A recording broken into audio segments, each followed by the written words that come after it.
Thank you very much, Dan, for the introduction. Yes, there are some very difficult questions, and you don't have to dig that much. You can just turn on your TV and you'll see some news, and immediately some of those questions will pop up. For example, you look at these ones; they are right. They are taken from right where the tragedy struck in Turkey and Syria. You look at this former building, there was a block of flats right there, and now it's all leveled down. What to do? What to think? What to ask or what to answer? What's the best approach? And on top of those, it's that feeling of lack of power, lack of means, to do something more. Even more, it's that perception that could have this been avoided? Could we have done anything before just to avoid such tragedies? And if you read on some materials, including some contracts, for example, for insurance, you will see such things being mentioned as acts of God. It's not that the insurance or the insurers are faithful, are believers. It's more like a way of expressing things that are beyond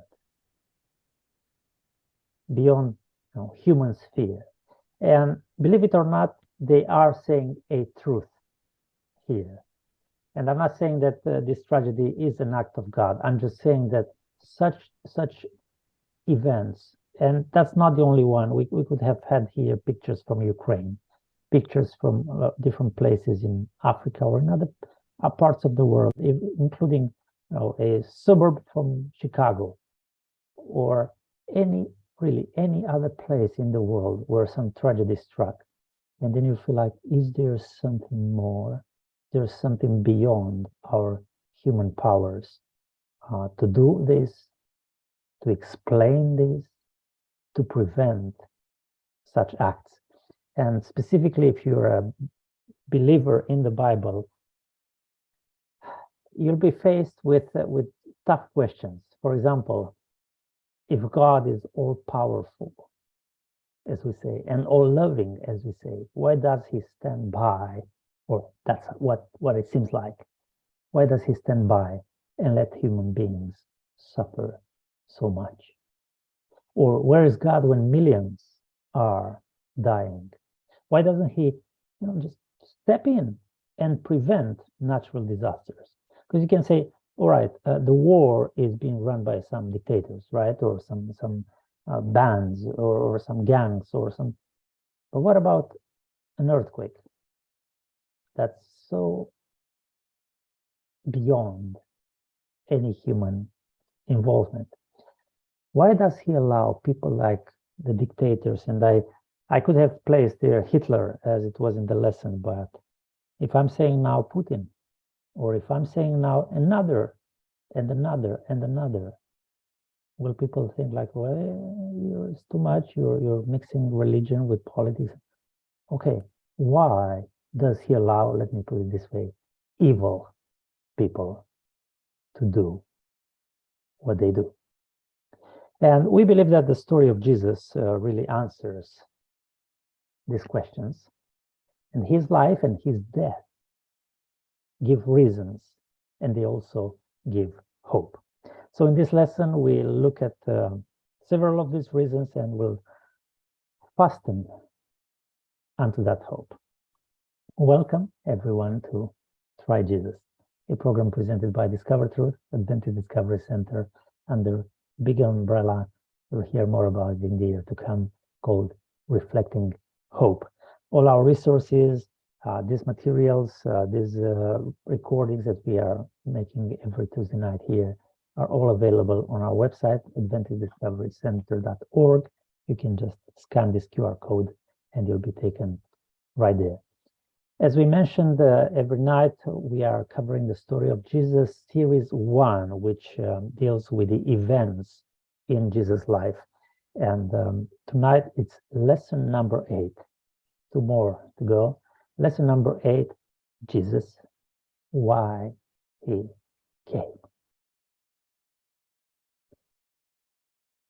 If you open the Bible, at the first pages, you'll see there a perfect world coming out of the hands of the Creator, and absolutely perfect. In fact, God said that everything was very good. Now, if we look at our world today, we'll feel that there must have been something in between that day and our day here. Something that turned around the course of this world. Now, depending on your background, your education, even your cultural and religious upbringing, you may believe in one of the two, creation or evolution. And it's not the place and the right time now to make a case for each one of these. Of course, you know that we believe in creation, or at least myself as the presenter of this course, I believe in creation. But I'm putting these two together here just to let you know right from the start that if you choose the bottom one, evolution, then you won't be looking for answers to why so much suffer. Why? Because it's all by chance. It all came, just by chance. There was no design. There was no plan. The strongest, the fittest, is the one who rules everywhere. If you're weak, you may be weak in front of a building that crumbles on your head. You may be weak in the face of a hurricane or of a war or of a virus. There's no explanation. It's just, that's how it is. And now you'll say, why do we make our lives harder? Because we believe in creation, right? And that's where you come with an intelligent design. That's where you come with God who projected all these things, who's all powerful, all loving. And that's where these questions really come, or are being brought to the table. Now, of course, we may say, all right, it was all made by God, but we now know that nobody is perfect. So yes, we can allow tragedies, accidents, malpractice, conspiracy, bombs, attacks, everything, because people are imperfect, right? So we do not propose in this lesson to study all the Bible texts that explain what went wrong and how sin and evil have brought this world to its knees. We will be more interested in the recovery plan that God set in motion so that evil, pain, or catastrophe, or death could be banished from our experience forever. As always, we open the Word of God. If you don't have a Bible, please get in touch with us, freebible.ie, freebible.uk. And by the way, Audrey is with us tonight. She just mentioned to me earlier that somebody called at our office at the ABC. And there was a need for a discussion, like 10 minutes, for that person to really believe that we are offering the Bible for free. You only have to take those quizzes there, and yes, you'll get a free Bible. And we're happy to announce that we are offering now more versions than just one. We replenish our stocks. So as usual, if we say we open the Bible, we'll start opening it at the New Testament. Not in the Gospels, as usual, but this time we will go right in the heart of the book of Revelation. Now, I know some of you will think like, oh, but the book of Revelation is so complex and we have to have a specific seminar for this one. What I will read with you tonight is so easy. You'll see so easy to understand if we just devote some time and take verse by verse. So the words would be on the screen, but it's good also if you have a Bible, turn it to Revelation chapter 12.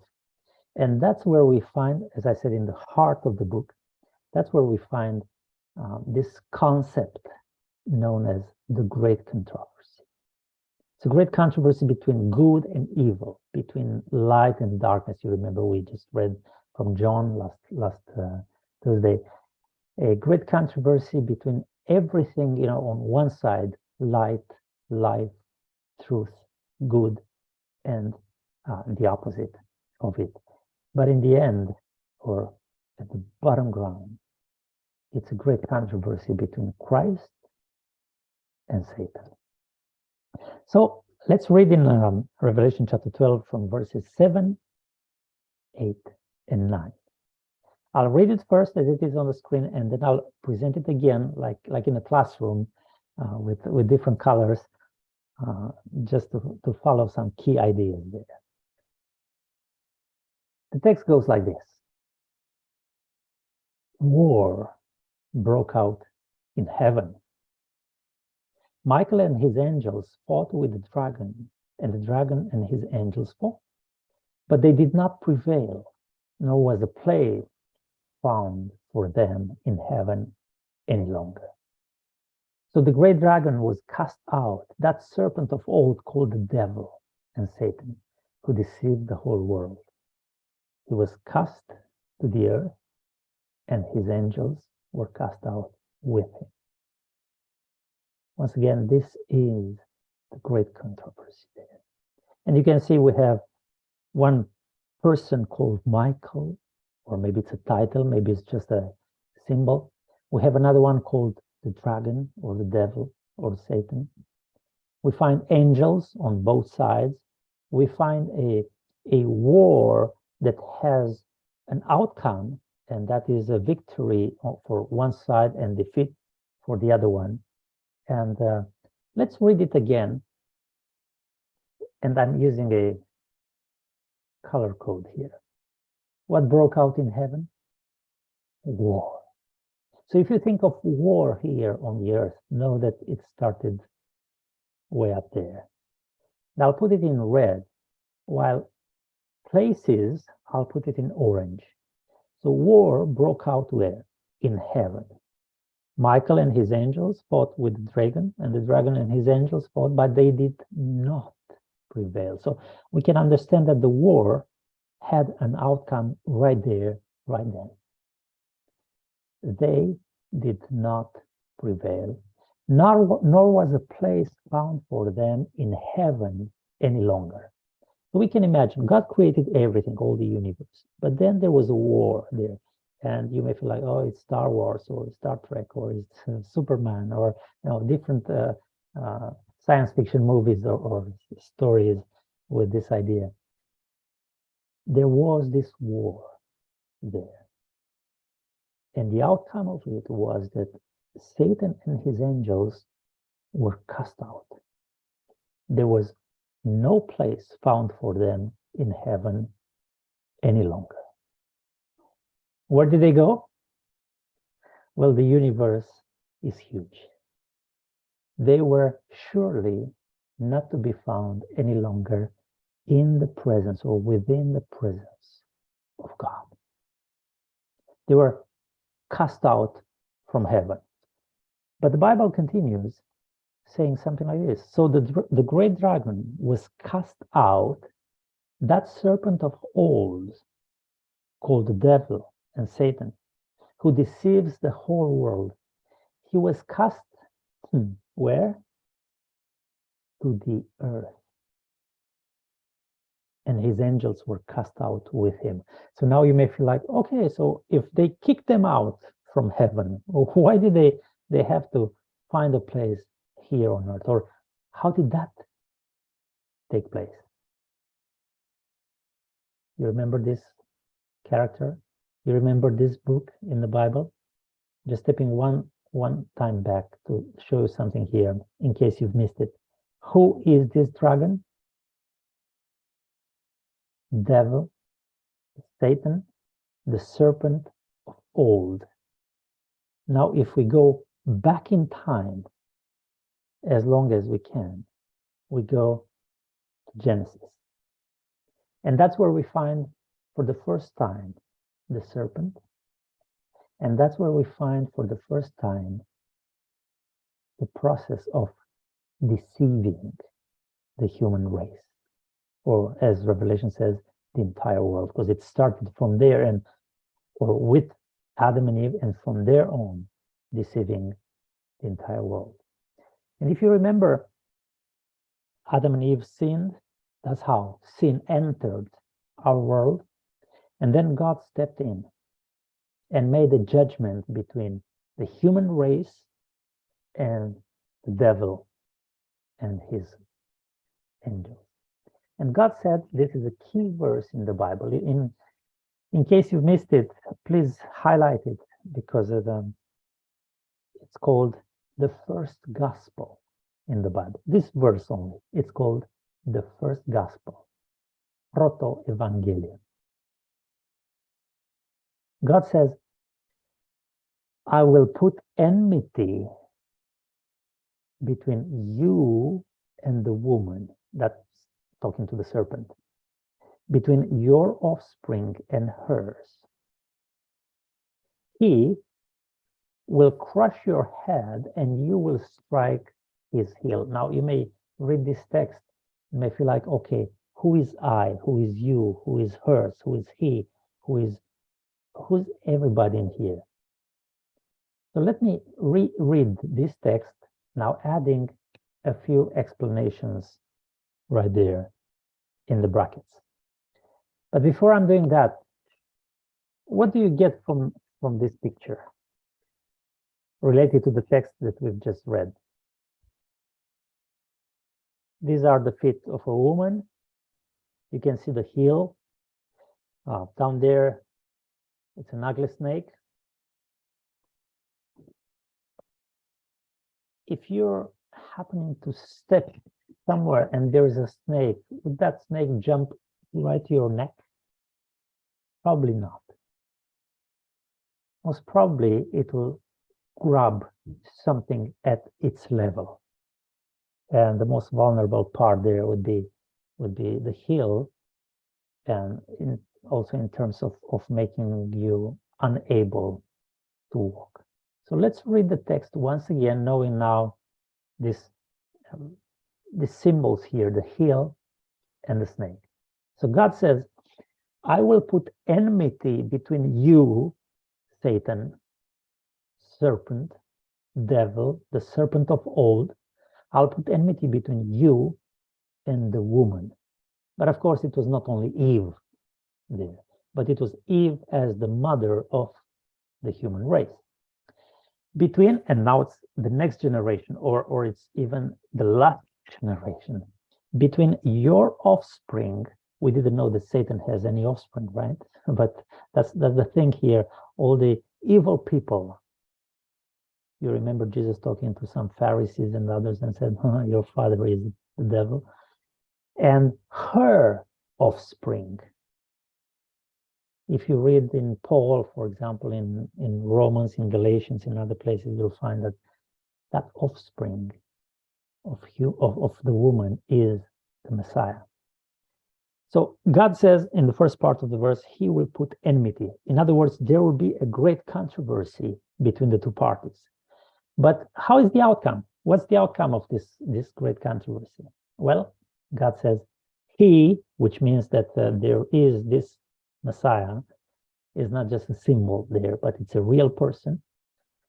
He will crush your head, snake, and you, snake or serpent, you will only strike his heel. What do we get out of this verse? We get some realities. There is a war. There are two parties there. The war doesn't end with the first generation, but will go all the way. There will be a need for somebody to step in to crush the head of the serpent, and that will be fulfilled with the price paid, with the suffering, with a battle between these two characters. So whatever was out there in heaven, you remember, Michael is a symbol of Jesus Christ. Michael as the leader of God's army fighting with the devil, but now the same battle moves to the earth. And we have the same two characters fighting there. I told you this was the first gospel. Why? Because that's where God says for the first time the good news. Although you're in a mess, although sin has destroyed your entire life, although this snake it's making his way all over, there will be a way out through Jesus Christ. So the next verses, I'm jumping a bit, but coming back to Revelation, right? In heaven, there was this joy when Christ crushed the head of the serpent at the cross. And they say, the power of Christ, Messiah, right? The power of Christ has come. For the accuser of our brethren, and if you remember Satan accusing Job at the throne of God, you remember? The accuser of our brethren, who accused them before our God day and night, has been cast down. What this verse is telling me is that although Satan and his angels were cast out from heaven at the beginning of that war, by gaining access to earth through the sin of Adam and Eve, they had again authority to represent our world to the throne of God. And guess what? They stayed there, or they had access there for thousands of years, accusing the brethren day and night. And once again, you can find the story of Job. You can find the story of Joshua, the high priest, in the book of Zechariah. Satan accusing the human race time and time again. He's the one deceiving, and then he's also the one accusing. But after the cross, they had no more access to heaven. And that's why the angels sing here loudly, the power of Christ has come, the accuser has been cast down. That once again happened only at the cross of Jesus. That's when everybody, the entire universe, understood the character of God and the character of Satan. So then you'll say, why didn't the great controversy end right there, by then? Well, the story continued. And let me continue also my reading here in verse 12. Therefore, they said, rejoice, O heavens, and you who dwell in them. But the bad news is for us. Woe to the inhabitants of the earth and the sea, for the devil has come down to you, having great wrath, because he knows that he has a short time. This is a proof, sorry, I wanted to add myself here. This is a proof that the great controversy continues, but continues for a little while. Satan knows that his time is short. So he's been cast out of heaven completely. There's no way to access heaven anymore. His only place of activity, of deceiving, is only on this earth. Up there, everybody's convinced about his character. So it's like a game in which you know the score already, you know who's got the victory, but there are still 5 more minutes, or there is still just a little bit of extra time delay there. Verse 13. Now when the dragon saw that he had been cast to the earth, he persecuted the woman who gave birth to the male child. Now, of course, you have to read the entire chapter and you'll find exactly in symbol, the birth of Jesus. A woman giving birth to a child, and then the dragon wanting to kill that baby. And it's exactly the birth of Jesus in Bethlehem and the Roman Empire through Herod and through Roman soldiers coming to kill Jesus. So when the dragon now finds himself on the earth, his only target is the people of God, symbolized here in the symbol of a woman. So he goes to continue the war. He persecuted the woman. And the dragon was enraged with the woman, and he went to make war once again with the remnant, with the rest of her offspring, who keep the commandments of God and have the testimony of Jesus Christ. Satan is not waging any war with his own, but only with those from the other party, from the other side. Let me review a bit here. Everybody who reads the Bible knows from the first pages that God created everything good. However, through Adam and Eve, when they sinned, sin came to our world. And you'll wonder, well, where did it come from? Well, as I mentioned in the beginning, it came from another war. It came from a war that started in heaven. Now, what would God do in order to bring salvation, in order to save or to heal this world that was affected by sin? Well, he sent Christ. He sent his son to come into this world. Where are we today? Our world today is still under sin, but in the same time, our world has the opportunity of grabbing that salvation. In a way, what you see on this screen is the great controversy in a nutshell. Once again, God created everything good. Sin came into the world from a greater war. Christ came to save us, and now it's up to us what to choose. It's like another invitation to try Jesus.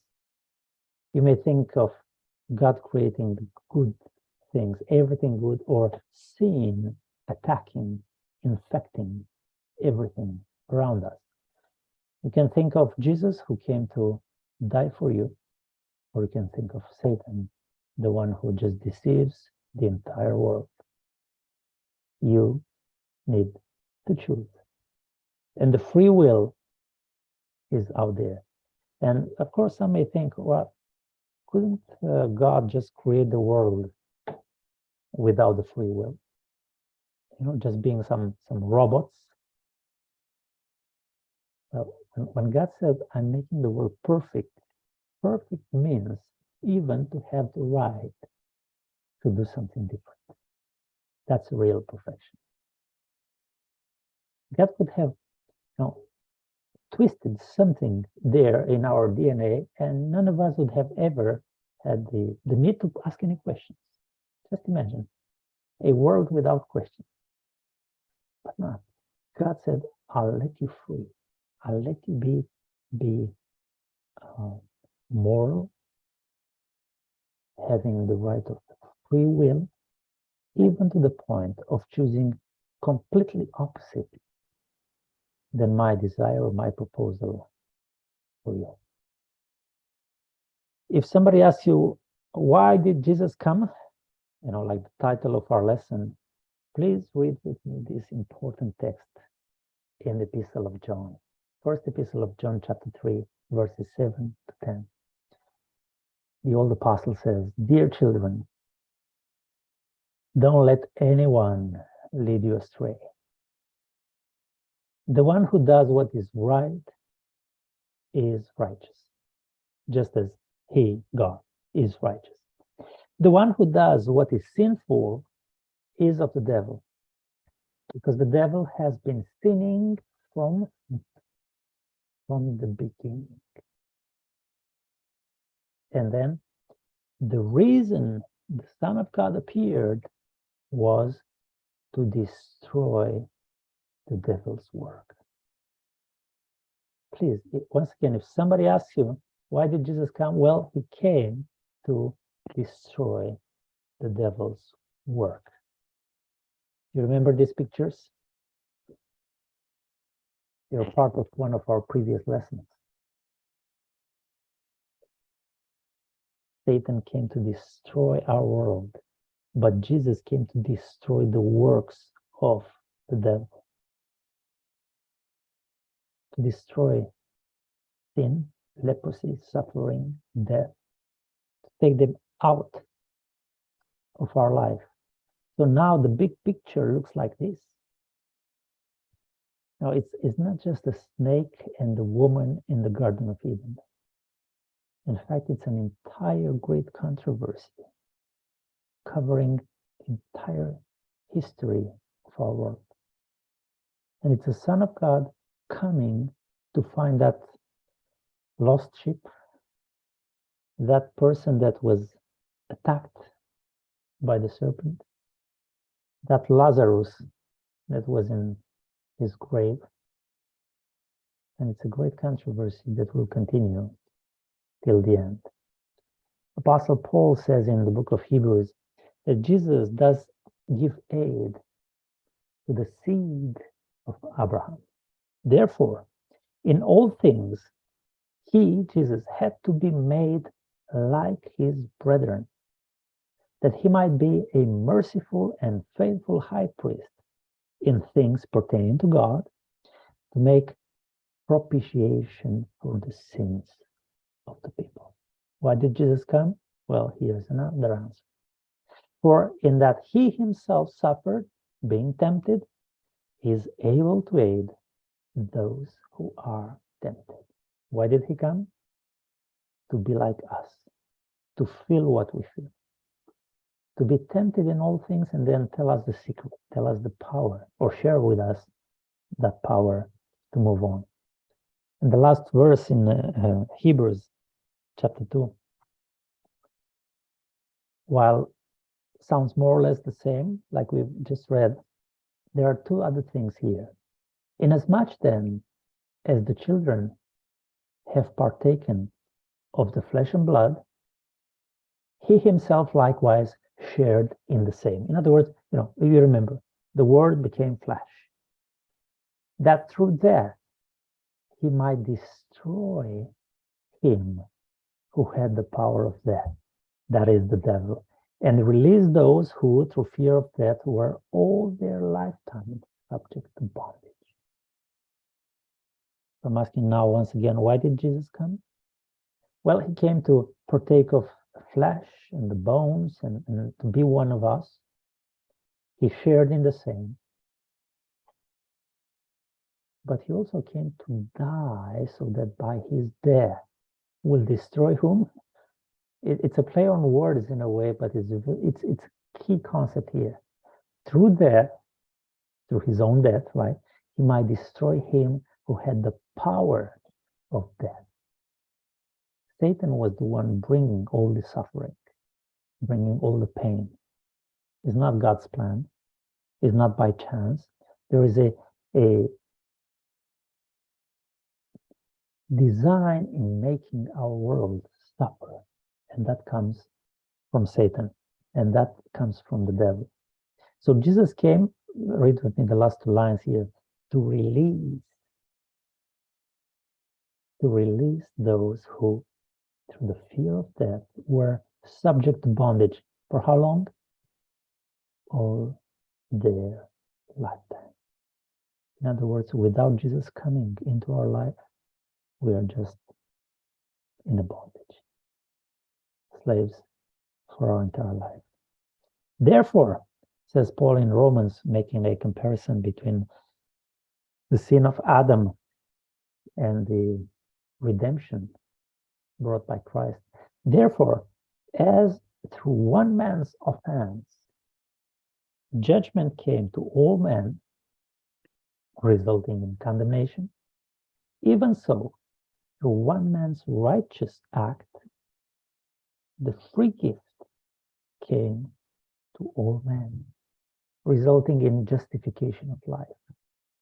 And once more, for as by one man's disobedience many were made sinners, so also by one man's obedience many will be made righteous. Once again, we all have to choose. The free will is ours. And trying Jesus means I want to be on his side.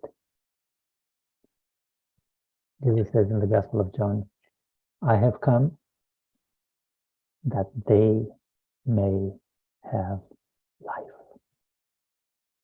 and that they may have it more abundantly. That's why he came. Inviting you once more to try Jesus and to be on his side. We promised in the beginning that the story of Jesus gives answers to the key questions regarding suffering. His life and his death give reasons, and also they give hope. We understand that he came to destroy the devil's work, and it will be just a little more time. But then all will be ended, and we invite you to fasten unto this hope. That was the lesson in a nutshell. Jesus, why he came, lesson number 8. Next Tuesday, lesson number 9, betrayed and crucified. Until then, we wish that you will study your Bible. Please ask for these courses. We can offer them for free in print or online. Scan this QR code and you'll be taken right there where all these resources are available. God bless you. Thank you very much.